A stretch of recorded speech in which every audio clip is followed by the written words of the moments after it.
Hello, everyone, and welcome to Inspired, the podcast where we delve into the journeys of remarkable individuals transforming the education landscape. I'm your host, Ankur Gupta, and I'm thrilled to have you join with us as we explore the stories of success, resilience, and innovation in the world of education.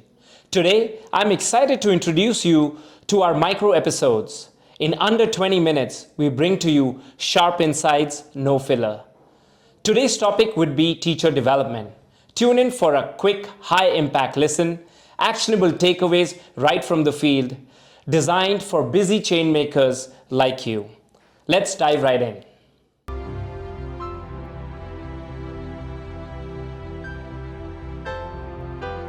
Train the teacher and the teacher leaves. Yeah. They need to be thinking what happens when you don't train the teacher and she stays around. So we need to invest in our colleagues and develop a culture of respect for each other's work and an allowance that we will make mistakes, but we need to have the courage to admit our mistakes, to seek assistance, so that only one person has to make a mistake once and then others can learn from it. And to the managements, let's invest in people. And when you would do that, a lot of these challenges are not going to be challenges anymore because you would have developed a culture of learning. One of the things that I came across was that you talk a lot about empowering your teachers internationally as well. What does it mean to empower your teachers? And I'm assuming some of that helps in what you're talking about, enablement of teachers and keeping them associated with your institutes for longer time. We have a sincere belief that somebody who chose to become a teacher and became a successful teacher could have done a lot of other things in life. Okay. Counter to popular belief? Absolutely, counter to popular belief. Yes. This is a people's manager. This is somebody who shows up to work every day Punctual, on time, yes. can work long hours, can work under pressure, can work under scrutiny, Yes. can reinvent themselves, can adapt to newer technologies. Pandemic was a good example. I mean, what is the way you're I think, running your teacher training programs and all of that? We do I think a good 2 weeks, almost 10 days, 2 weeks of teacher training program every year Okay. before the school It's like starts. every teacher has Every to teacher, be part everyone. of that. Okay. All staff members. Okay. Even some trainings would be for sports staff, for the boarding staff. Yeah. Wow. So we do that. We train them with IT about the school. We take, we go through like what the school is about again and again. Yeah. And what we believe in, because there has to be a shared vision Yeah. of the school. Yeah. That okay, if you're teaching class nursery, but you should be aware about how the 12 board results were, how the kids are performing, what competitions we are winning. That lays How we foundation are- for career growth for them as Exactly. well. So they should know what's happening in the school, because especially in large schools, there's a disconnect between like a grade nursery teacher would never meet a grade 9, 12 10 9, का 10 teacher teacher कहाँ or the कुछ काम kids नहीं है. different Yeah. buildings Yeah. and different working and everything. Yeah. So we do that. We do like a shared vision exercise where we talk about what the school has achieved in the last year, what we are aiming for, what we would like to do. Oh wow, know? like almost like a goal setting, Yeah, reflecting in goal setting. Yes, goal setting.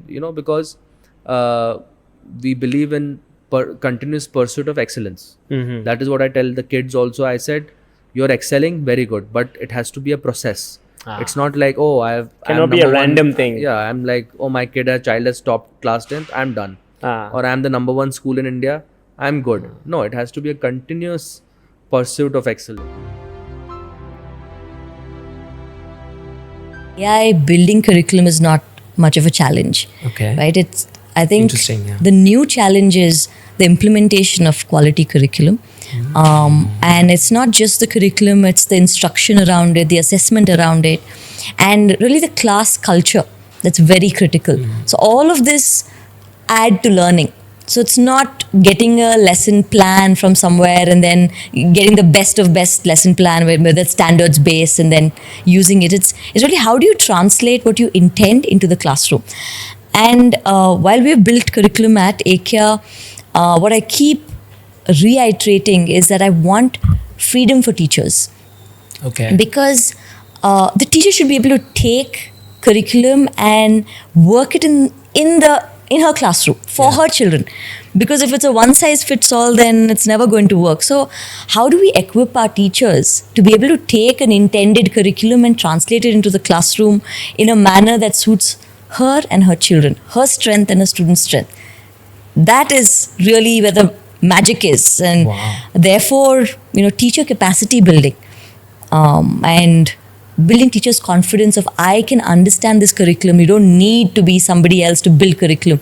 I can get the curriculum, but what I do in the classroom is magic, right? That mindset is very critical.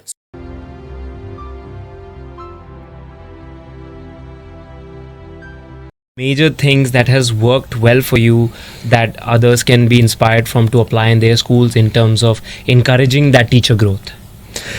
I think one is a lot of effort, a lot of time spent in professional development and personal development within school itself. So this is one of the things that I would say even compared to other IB schools, we probably do a lot more. So we work, our students work for about 200 days, but our staff teachers especially work for about 250 days in a year. Oh, wow. Okay. Now that 50 days in the year is about 20 days is exclusively on training. Other 30 days could be for events and parent-teacher meetings and a bunch of other things.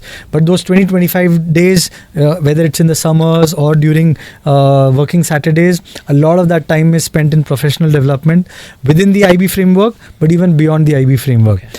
But we also do almost 8 to 9 days of what we call as life classes, where every teacher, there is a fixed curriculum for the first 3-4 years, and then there are optional courses. So it starts with something like 7 habits of highly effective people, but it goes on to learning about emotional intelligence, about critical thinking, about relationships and issues within that.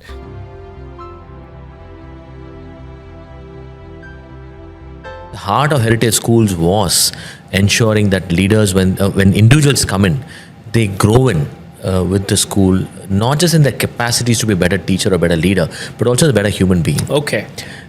In fact, one of the wonderful things to be in the education sector, and I know a lot of teachers would agree with me, is that working with children just makes you better human beings in the long run. Right? But schools like Heritage, we systemize it. We ensure that we start with the premise that you're not going to get great teachers, right? You get great human beings. It is the school starts to make them great teachers, right? So there is a process to identify the right human beings. Yeah, you need to find the right human beings who are passionate about learning, who are passionate about life itself, who are passionate reflectors. Okay. Great teachers are actually, to begin with, are great reflectors. They're reflective of their practice, right?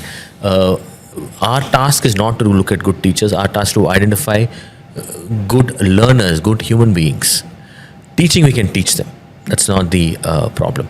And India has a challenge of good teaching availability. I don't think we have, as a country, created a depth. The way we've created a depth in certain sectors, I don't think we have a great depth in teaching. It's very difficult. Schools like Heritage have not expanded to 10-20 campuses. We're still, for 20 years of existence, we only created about 5 campuses. Yeah. And out of the 5, actually 4 came in the last 4-5 years. Yeah. So we were just single campuses for many, many parts of our existence. The reason is we just don't have enough talent. It's not the lack of capital or land, it's a lack of talent in itself. So schools like Heritage survive because we have a good training system. We attract good people, we train them over a period of 1 to 2 years, and then you help them become better educators.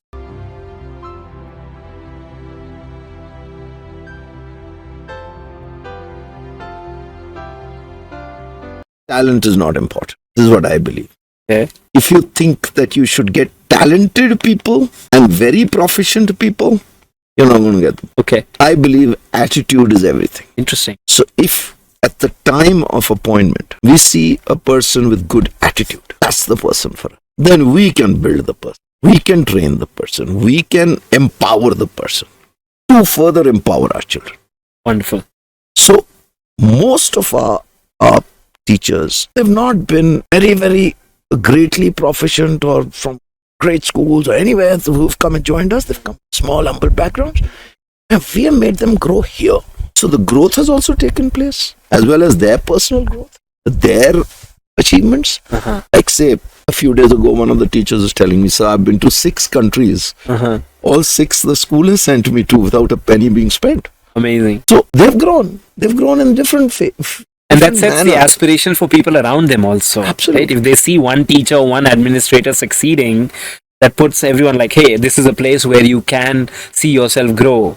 And Right. we also have a policy that we have in-house promotions. Grow from We do within. not try and bring in outsiders in the head of affairs. We've tried it. It doesn't work. So we build our own team. Yeah. And then out of the team, we choose the leaders. I want to step back and ask you this, that you talked about attitude, right? And I think that's increasingly getting a lot of attention because what they say is, competency you can still teach.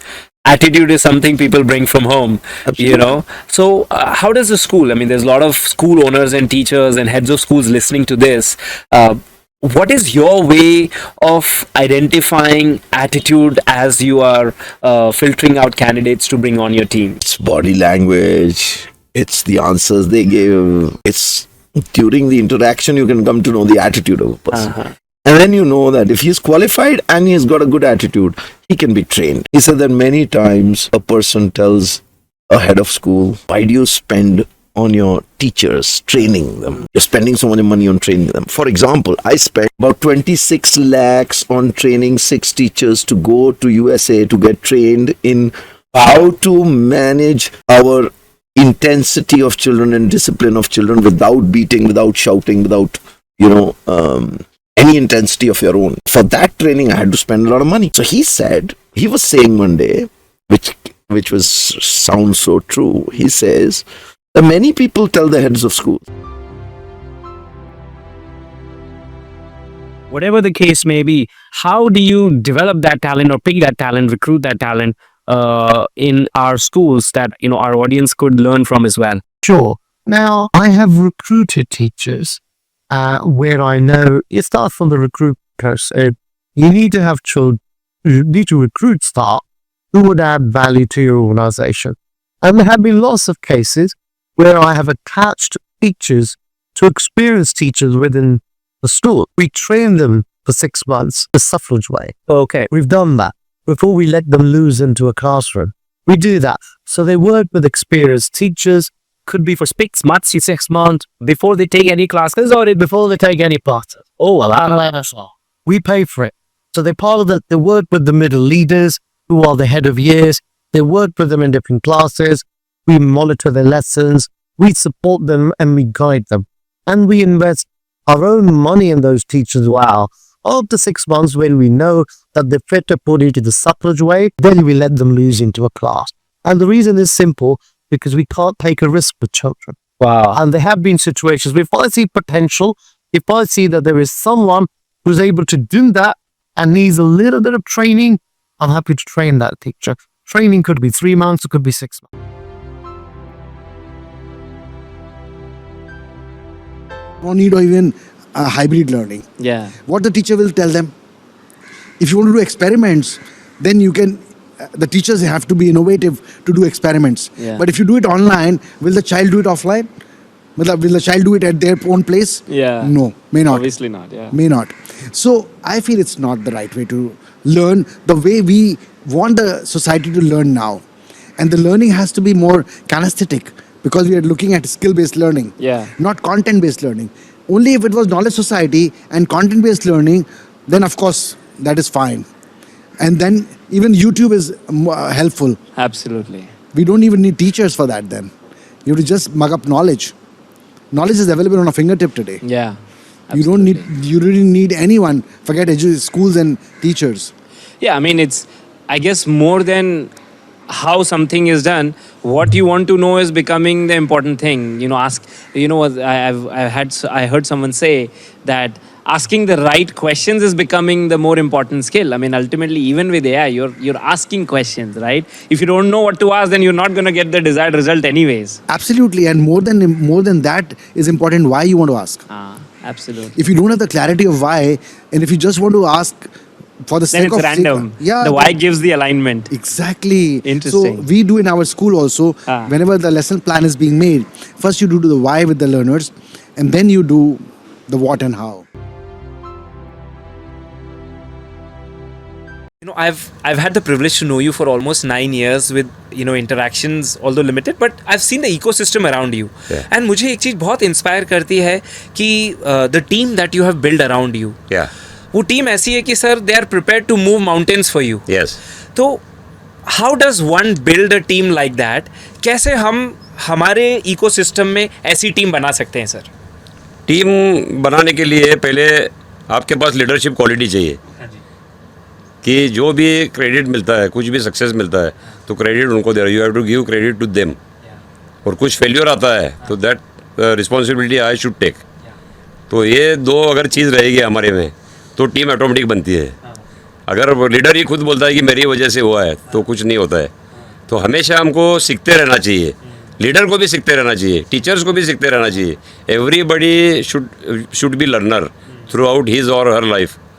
ऐसे मैं मानता हूँ, क्योंकि learning leads to thinking, thinking leads to creativity, creativity leads to knowledge, knowledge expands your wisdom, wisdom expands your kingdom, and kingdom creates your value. Wow. तो this journey is from human being to being human. Thank you so much for staying through the end. We hope you found this micro episode to be enlightening and inspiring to take action. Our new episode will be coming out next month. In the meantime, don't forget to share and subscribe to be inspired for more such learnings coming from the world of education. This is your host, Ankur Gupta, signing out. Until next time, stay inspired and keep learning.